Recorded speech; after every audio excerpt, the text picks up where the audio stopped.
कुंदनपुर नाम का एक सुंदर राज्य था जो अपने घने जंगल और गहरे तालाब के लिए मशहूर था। लेकिन जाने क्यों कुछ सालों से यहाँ की फसलें बर्बाद हो जा रही थी, एक रहस्यमय तरीके से। राजा मान सिंह भी इसी चिंता में थे और वे अपने मंत्री से बोले, मंत्री जी, पिछले कुछ सालों से राज्य पर कैसी मनहूसी छा गई है। ना फसलें बच रही हैं, ना लोगों के घरों में अनाज बचा है, ना खुशियां। बस हर ओर दुख और भूखमरी फैली है। मंत्री ने कहा, महाराज, हालात तो सच में बेहद गंभीर हैं। खेत सूख चुके हैं, बारिश नहीं हो रही है, लोग कंगाल हो गए हैं। भूखमरी हर गली गांव में अपना डेरा जमा चुकी है। राजा दुखी होते हुए बोली, मेरा दिल टूट रहा है मंत्री जी। मैं दिन रात सोचता हूँ कि आखिर में मैं अपने लोगों को इस हालात से कैसे निकालूं। मैं उन्हें इस तरह तड़पते हुए और मरते हुए नहीं देख सकता।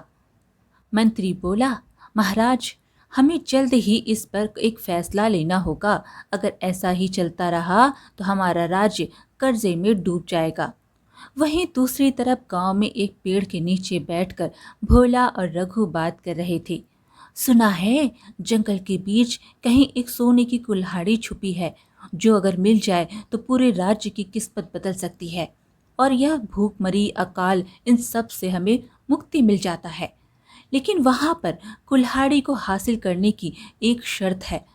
उसे सिर्फ सच्चाई और सेवा में इस्तेमाल करना होगा, वरना वही कुल्हाड़ी अपने मालिक को बर्बाद कर सकती है।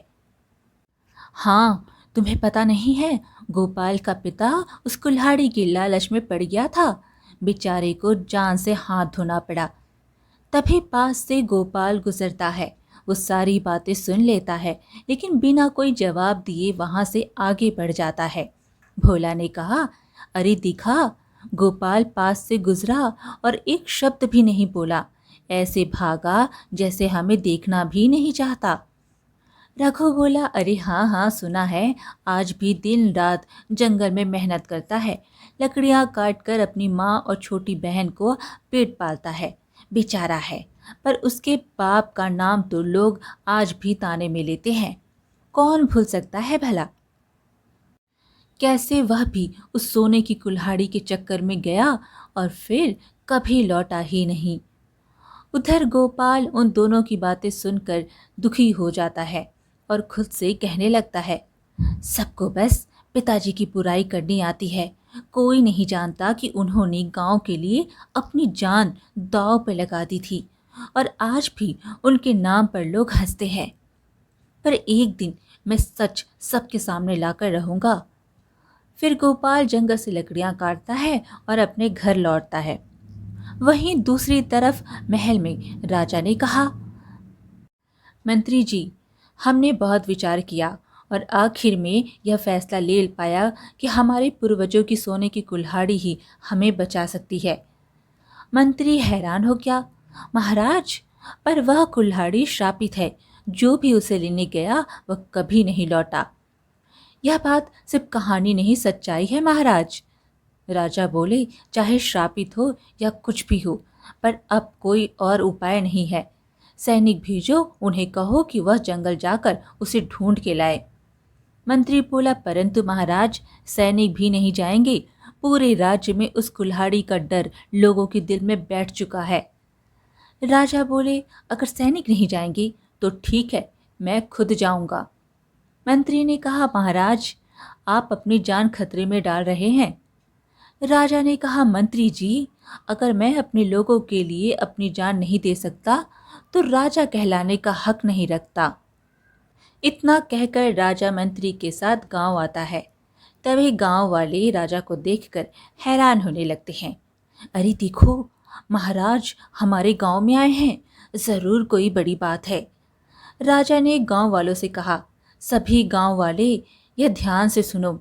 मैं खास तौर पर तुम सब से यह कहने आया हूँ, जंगल के बीच सोने की कुल्हाड़ी छुपी है। जो भी उसे ढूंढ कर लाएगा उसे राज्य का वरदान और भरपूर धन मिलेगा। गांव वाले बोलने लगे, महाराज, वह श्रापित है, उसे लेने कोई भी जाने की हिम्मत नहीं करेगा। हाँ महाराज, जिसने भी उसे पाने की कोशिश की वह लौट कर कभी नहीं आया। राजा ने फिर कहा, क्या इस गांव में कोई भी ऐसा मर्द नहीं है जो इस चुनौती को स्वीकार करे? तभी गोपाल आगे आया और कहने लगा, महाराज, मैं यह चुनौती स्वीकार करता हूँ। मैं वो सोने की कुल्हाड़ी ढूंढ कर जरूर लाऊंगा। ये देखकर गांव वाले गोपाल को बुरा भला बोलने लगते हैं और उसके पिता को भी। लेकिन गोपाल ने कहा, मेरे पिताजी ने लालची नहीं थे। उन्होंने अपने लोगों को बचाने के लिए अपनी जान दे दी थी। अगर आज मैं डर कर पीछे हट गया तो उनकी कुर्बानी बेकार हो जाएगी। मैं जाऊंगा, चाहे लौटूं या न लौटूं, पर कोशिश जरूर करूंगा। राजा बोले, गोपाल, तुम्हारे अंदर हिम्मत देखकर मुझे बहुत अच्छा लगा। अगर तुम तैयार हो तो तुम कल सुबह निकल जाना। गोपाल बोला, जी महाराज। अगली सुबह गोपाल घर से बिना कुल्हाड़ी लिए निकलता है और खुद से ही कहता है, आज जो भी होगा सच सामने आएगा। पिताजी कायर या लालची नहीं थे। यह सबको साबित करके रहूंगा मैं। गोपाल जंगल में पहुंच जाता है और जैसे जैसे वो आगे बढ़ता जाता है, जंगल और गहरा होता जा रहा था। पेड़ों के पत्ते तक हिल भी नहीं रहे हैं। चारों ओर सन्नाटा पसरा था, जैसे पूरा जंगल सांसें रोक गोपाल को देख रहा हो। लेकिन गोपाल फिर भी आगे बढ़ता ही गया। काफी देर चलने के बाद अंधेरा पूरी तरह से छा जाता है। गोपाल सोचने लगा, थोड़ा आराम कर लेता हूँ, सुबह फिर आगे बढ़ूंगा। गोपाल पेड़ के नीचे सो जाता है। तभी अचानक जंगल में कहीं दूर से एक अजीब सी सुनहरी रोशनी फैलने लगती है, जिससे गोपाल की नींद टूट जाती है और उस रोशनी को देखकर वो चौंक जाता है। ये कैसी रोशनी है? इस सुनसान जंगल में आधी रात को कहीं इसके पीछे कोई गहरा रहस्य तो नहीं है? मुझे इसका पता करना ही होगा। वह ध्यान से देखता है। रोशनी गहरे जंगल के अंदर की तरफ बढ़ रही थी। ये जरूर किसी राज की निशानी है। मुझे इससे जानना ही होगा। धीरे धीरे वह रोशनी उसको रास्ता दिखाती है और जंगल के बेहद गहरे हिस्से में ले जाती है, जहाँ पहले शायद ही कोई इंसान पहुंचा हो। चलते चलते आखिरकार वो एक पुराने तालाब के किनारे पहुंचता है। तालाब का पानी काले रंग का था, मानो उसमें गहराई नहीं बस अंधेरा भरा हो। बीच में एक बड़ा सा पत्थर था और उस पर हल्की सी सुनहरी चमक टिमटिमा रही थी। गोपाल आश्चर्य से उसे देखता है। अरे, यह कैसे हो सकता है? इस सुनसान जंगल पर काले पानी के बीच ये चमकता पत्थर, जरूर इसी के पीछे कोई रहस्य छुपा है।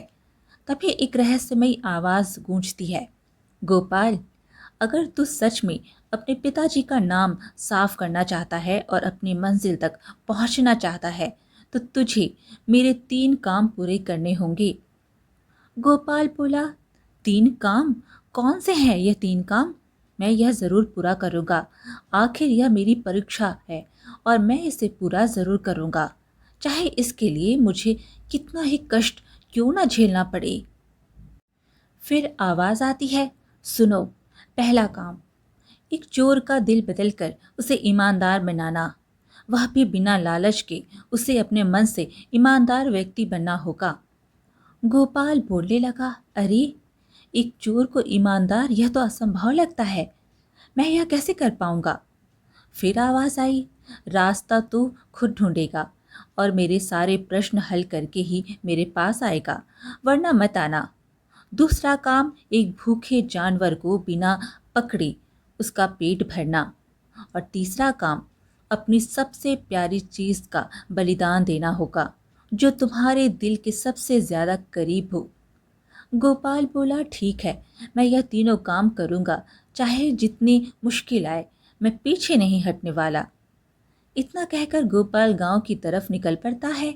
गांव में पहुंचकर गोपाल खुद से कहता है, पहला काम चोर के दिल को बदलना है। सबसे पहले मुझे पता करना होगा कि गांव में सबसे बड़ा चोर कौन है। तभी पास से गुजर रहे एक व्यक्ति से गोपाल पूछता है, भाई, यह खतरनाक चोर कौन है? उस व्यक्ति ने कहा, अरे भाई, तुम्हें चोर से क्या काम है? कहीं तुम भी उससे चोरी करवाने का इरादा तो नहीं रखते? नहीं नहीं, मैं तुम्हें उसका नाम नहीं बताने वाला। गोपाल बोला, अरे नहीं भाई, ऐसी कोई बात नहीं है। मुझे बस उससे कुछ ज़रूरी बात कहना है, इसलिए मैं पूछ रहा हूँ।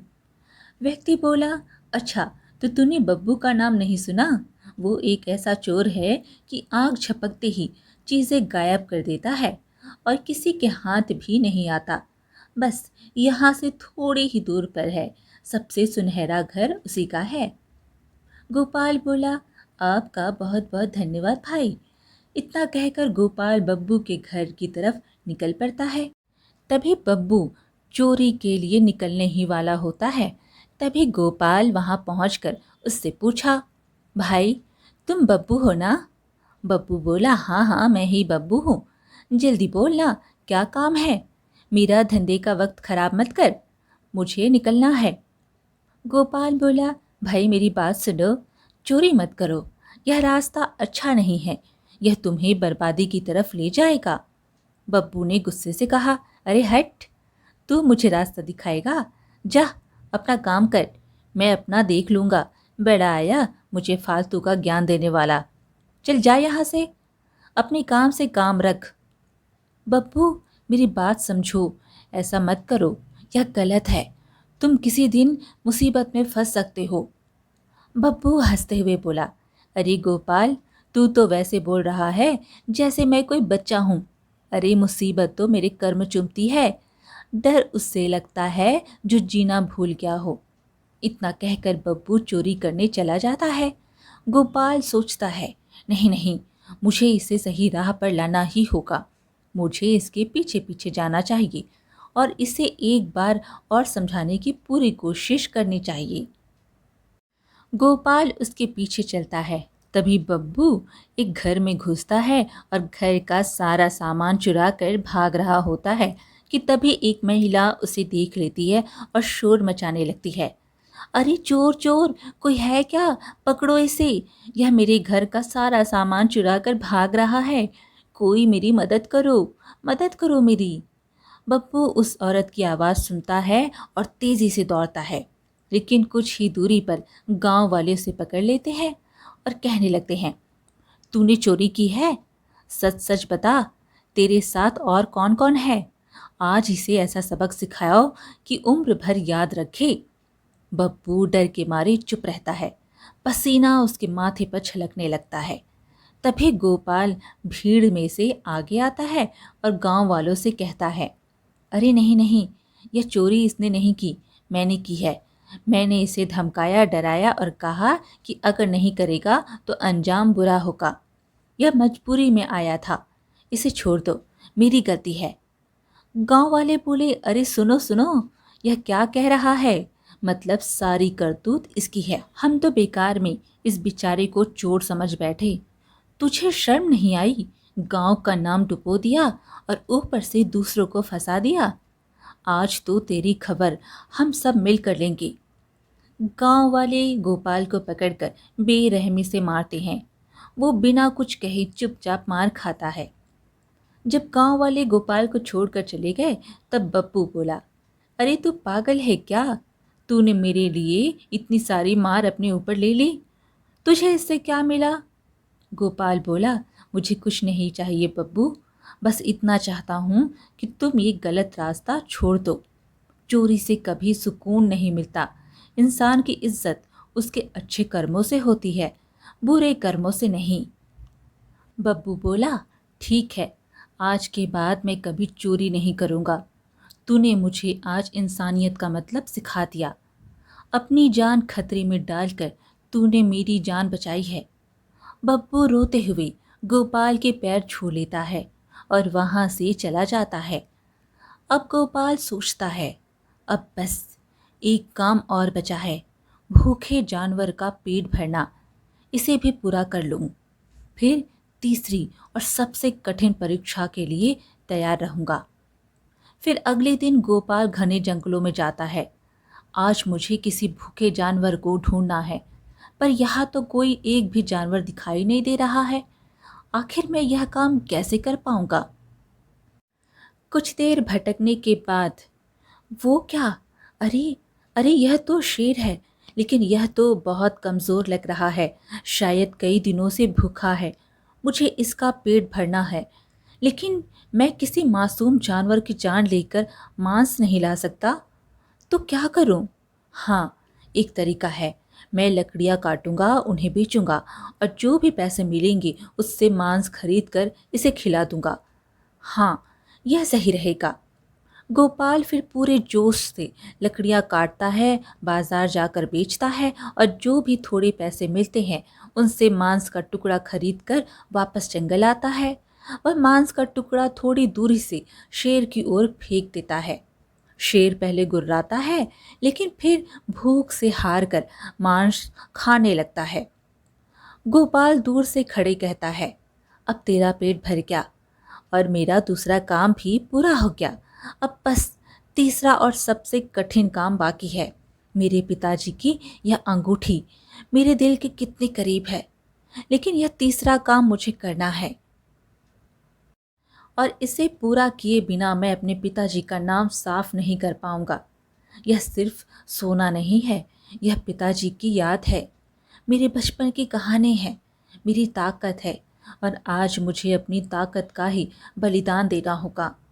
वह अंगूठी को मजबूती से पकड़ता है, कुछ पल के लिए रुकता है, जैसे दिल नहीं मान रहा हो। फिर गहरी सांस लेकर नदी में अंगूठी फेंक देता है और खुद से कहता है, तीन काम पूरे हो गए, अब मुझे तालाब के पास जाना चाहिए। जैसे ही तीनों काम पूरे होते हैं, तालाब का पानी चमकने लगता है, सुनहरी लहरें उठती है और पानी से एक सोने की कुल्हाड़ी बाहर आती है और एक तरफ ढेर सारा धन। गोपाल चौंकते हुए बोला, ये तो वही सोने की कुल्हाड़ी है और यह इतना सारा धन, लेकिन धन कहाँ से आया? तभी तालाब से रहस्यमयी गूंजती हुई आवाज आती है, तुमने मेरे तीनों शर्त पूरी की है, इसलिए तुम्हारे सामने दो रास्ते हैं। एक तरफ वह सोने की कुल्हाड़ी है जिससे तुम पूरे राज्य का भला कर सकोगी और दूसरी तरफ यह धन जिससे तुम्हारा परिवार सारी गरीबी और तंगी से मुक्त हो जाएगा। सोच समझ कर चुनना, क्योंकि एक बार जो चुनोगे वही सदा के लिए तुम्हारा होगा। गोपाल सोचने लगता है, धन की तो बहुत ज़रूरत है, बहन की शादी करनी है, माँ की दवाइयाँ के लिए पैसे चाहिए और मेरे पास जेब खर्च तक करने के लिए पैसे नहीं हैं।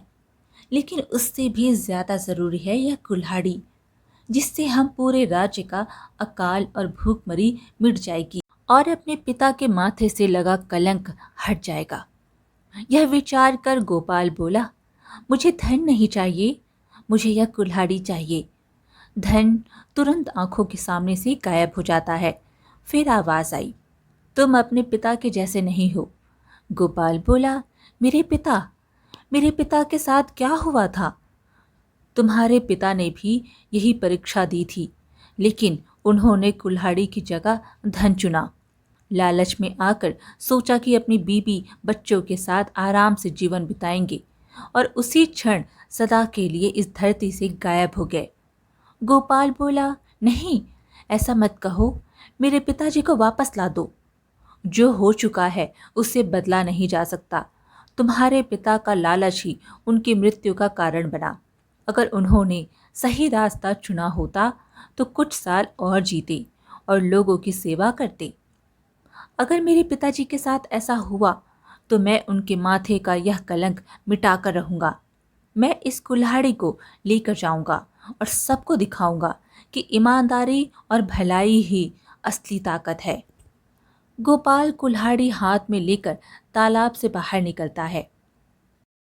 फिर आवाज आती है, गोपाल, अब तो इस कुल्हाड़ी का असली मालिक है, लेकिन याद रख, अगर इसका इस्तेमाल गलत हुआ तो तू और तेरी जिंदगी दोनों खत्म हो जाएंगे। गोपाल बोला, मैं वादा करता हूँ, इसका इस्तेमाल कभी गलत नहीं करूँगा। यह मेरी नहीं, हमारे महाराज की अमानत है। फिर गोपाल राजमहल में कुल्हाड़ी लेकर प्रवेश करता है। यह देख सभी लोग परेशान हो जाते हैं। राजा ने कहा, आओ आओ गोपाल, हम कब से तुम्हारा इंतजार कर रहे थे कि तुम कब लौटोगे। तुम्हें वह सुनहरी कुल्हाड़ी मिली? गोपाल बोला, महाराज, यह लीजिए आपके राज्य की अमानत। मैंने वादा किया था कि इसे सही हाथों में ही दूंगा और मैंने यह कुल्हाड़ी हासिल कर ली। राजा बोले, यह तो हमारे राज्य की पुरानी दास्तान वाली सोने की कुल्हाड़ी है। 100 साल पहले खो गई थी और आज फिर मेरे सामने है। बेटा, तूने तो नामुमकिन को मुमकिन कर दिखाया। गोपाल बोला, यह कुल्हाड़ी आपकी है महाराज और हमेशा रहेगी। मैंने सिर्फ अपना फर्ज निभाया है। राजा बोले, नहीं गोपाल, तूने सिर्फ एक कुल्हाड़ी नहीं लौटाई, तूने मेरे राज्य की इज्जत लौटाई है। आज से तू हमारे राज्य का राज रक्षक होगा। अब ना तू भूखा सोएगा ना तेरा परिवार। गोपाल बोला, महाराज, आपका बहुत बहुत मेहरबानी है।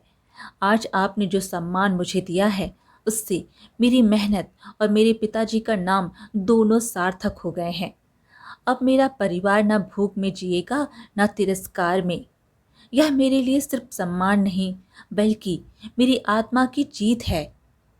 राजा बोले, गोपाल, यह मेरी कोई मेहरबानी नहीं है, यह तुम्हारा हक है जिसे तुमने अपनी ईमानदारी और साहस से कमाया है। तुमने राज्य को उसकी सबसे अनमोल धरोहर लौटाई है। मैं तुम्हें यह उपाधि और ढेर सारा धन देता हूँ। मंत्री जी, गोपाल को खजाने से सोने चांदी और अनाज तुरंत दिया जाए।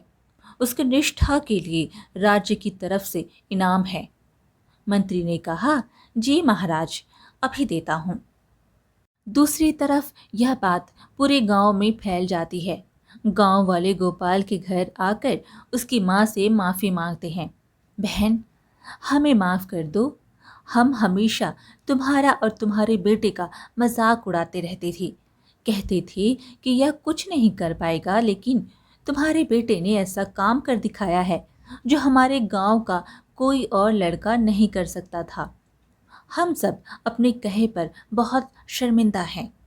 गोपाल की माँ ने कहा, देखो भाई, अगर तुम सच में शर्मिंदा हो तो बस बात खत्म।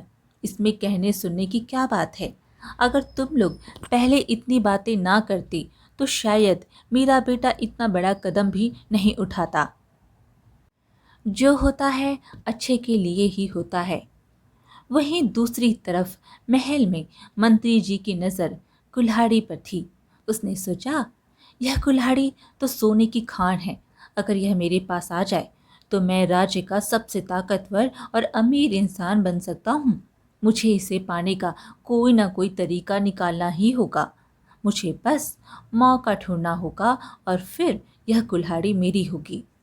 मंत्री धीरे से महल के खजाने वाले कमरे में घुसता है, चारों तरफ देखता है और सोने की कुल्हाड़ी उठाकर अपने कपड़े में छुपा लेता है और खुश होते हुए कहता है, आज से यह ताकत मेरी है।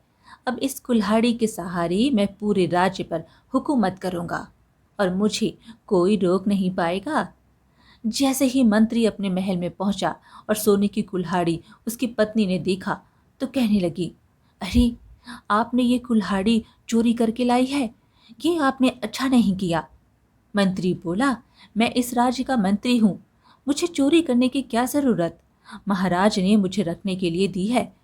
महाराज मुझ पर भरोसा किया है, इसलिए दिया है। और तुम ध्यान से सुन लो, इस बात का जिक्र किसी से मत करना। अगर महाराज को ज़रा भी शक हुआ तो उनका भरोसा टूट जाएगा। ठीक है, ठीक है, मैं क्यों बताऊंगी किसी को। आप बस इसे संभाल कर रखिएगा। वह कुल्हाड़ी अपने घर के कोने में दबाकर छुपा देता है। लेकिन रात बीतते बीतते उसके घर में एक अजीब सी सुनहरी आग फैलने लगती है जो सिर्फ उसके घर को घेरती है। मंत्री डरने लगा। ये क्या हो रहा है? कोई मेरी मदद करो, आग बुझाओ, यह आग मुझे जला रही है। मंत्री की पत्नी ने कहा, ये आपने क्या किया जी? वो कुल्हाड़ी जरूर श्रापित वाली होगी। आपने ऐसा क्यों किया? अब आपके साथ मैं भी इस दुनिया को छोड़कर जा रही हूँ।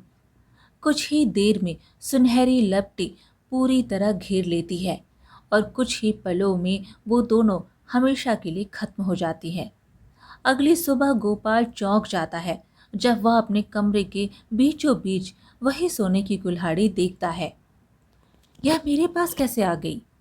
कल तो यह महल में थी। मुझे तुरंत महाराज को बताना होगा। जरूर कुल्हाड़ी के साथ किसी ने कुछ गलत किया है। ठीक उसी वक्त राजा अपने सैनिकों के साथ गोपाल के घर पहुंचते हैं। गोपाल, गोपाल, जल्दी बाहर निकलो। गोपाल बाहर आया। क्या हुआ महाराज? आप इतना परेशान क्यों हैं? राजा बोले, महल से सोने की कुल्हाड़ी चोरी हो गई है। रात में ही किसी ने चुरा ली। पता नहीं चला कौन ले गया। गोपाल ने कुल्हाड़ी राजा को दिखाया। राजा बोले, लेकिन यह तो वही कुल्हाड़ी है। यह तुम्हारे घर में कैसे आ गई? गोपाल बोला, यह मेरे घर के बीचों बीच मिला है महाराज। जब मैं सुबह सोकर उठा तो मुझे पता ही नहीं चला। तभी एक सैनिक दौड़ता हुआ आता है। महाराज, बड़ी अजीब घटना हुई है। मंत्री जी का घर जलकर राख हो गया और मंत्री जी और उनकी पत्नी दोनों उसी आग में जलकर राख हो गए। और आग भी कोई साधारण नहीं थी महाराज। लोग तो कह रहे हैं वह आग सुनहरी थी, जैसे किसी देव शक्ति की हो। राजा ने कहा, अच्छा, अब सब साफ हो गया। मंत्री ने लालच में कुल्हाड़ी चुराई और कुल्हाड़ी ने अपने असली मालिक को पहचान लिया। इसलिए यह वापस तुम्हारे पास आ गई गोपाल। गोपाल बोला, महाराज, अब हम क्या करेंगे? राजा ने कहा, गोपाल, अब मैं सब समझ गया हूँ। यह कुल्हाड़ी अपने असली मालिक के पास ही लौट आती है। यह मेरे पास नहीं बल्कि तुम्हारे पास आई है, क्योंकि तुम ही इसका सच्चा रक्षक हो। तुम मेरे साथ चलो, राजमहल में रहना। हमें कुछ अहम फैसला लेना है। इतना कहकर महाराज महल लौटते हैं और सभा में ऐलान कर देते हैं, सुनो गोपाल, आज से यह कुल्हाड़ी तुम्हारी है। तुम इसे कभी भी किसी को मत देना, चाहे कोई कितना भी ताकतवर क्यों ना हो। तुम इस कुल्हाड़ी के मालिक हो और इसके रक्षक भी। गोपाल बोला, महाराज, आपका धन्यवाद, लेकिन मैं वादा करता हूँ यह कुल्हाड़ी सिर्फ और सिर्फ राज्य के भले के लिए इस्तेमाल होगी।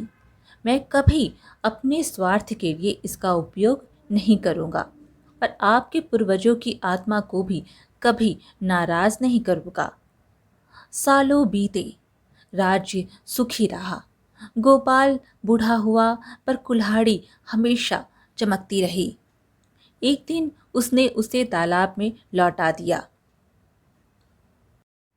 कहते हैं कि आज भी मुसीबत में तालाब से सुनहरी रोशनी उठती है और सोने की कुल्हाड़ी उसी को मिलती है जिसका दिल भी सोने का हो। आज की कहानी यहीं पर समाप्त हुई। फिर मिलेंगे एक और कहानी के साथ।